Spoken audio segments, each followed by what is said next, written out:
That's President Bush in the East Room of the White House holding the 29th news conference of his presidency, one that was dominated by questions on Iraq.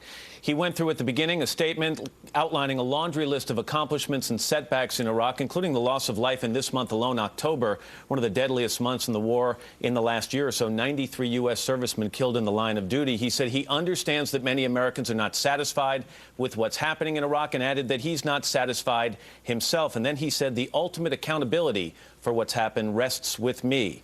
Let's get some reaction to the president's news conference now from Senator Joe Biden, the ranking Democrat on the Foreign Relations Committee. Senator, good morning to you.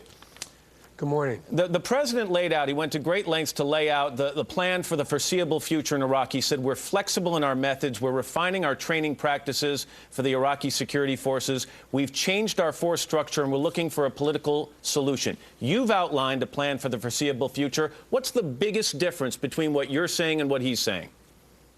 The biggest difference is I'm specifically saying they have to implement their Constitution.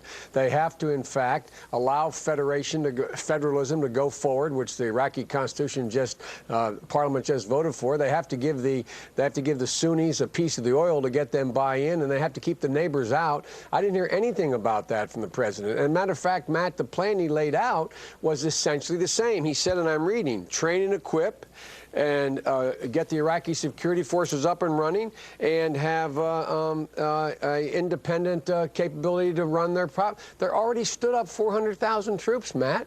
I mean, what is new except asking for more time for the same thing? I didn't hear anything new. What about the what-if element of this? How does that differ from what the president's saying and what you're saying? For example, if the benchmarks aren't met by the security forces and the Iraqi government, the president, I don't believe, laid out anything of a what-if. What would you do? Well, what I would do is I would take our troops out of there. Look, here's the situation. He says he's working with the Maliki government.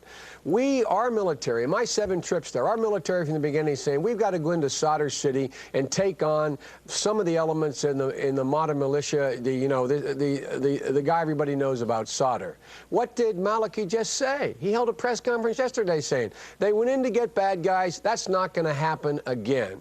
He talks about having been on the same page as Maliki. Maliki told me that he doesn't think we need any amendment to the Constitution to give oil revenues or distribute them. But you would I don't know. Senator, you would pull the troops out even if it would result in a situation that the president just described.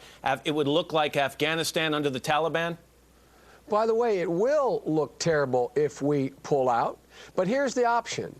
Do we stay in the middle of a civil war with no plan, draining our treasure and our blood, for the only purpose of keeping it from getting worse indefinitely?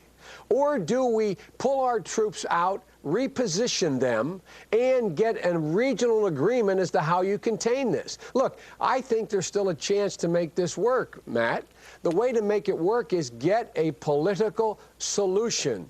Insist that one take place. But as long as you let Maliki run the show here, what's going to happen is our guys and women are just fodder, and we're going to continue to drain tens of billions of dollars down a rat hole. What is the president's political plan as to how he's going to get us to the point of victory? Victory meaning being able to responsibly leave, not having traded a dictator for chaos, which is on the horizon. Senator Joe Biden, the ranking Democrat on the Foreign Relations Committee. Senator, thank you very much. I appreciate your time. Thanks an awful lot, Matt. I appreciate it.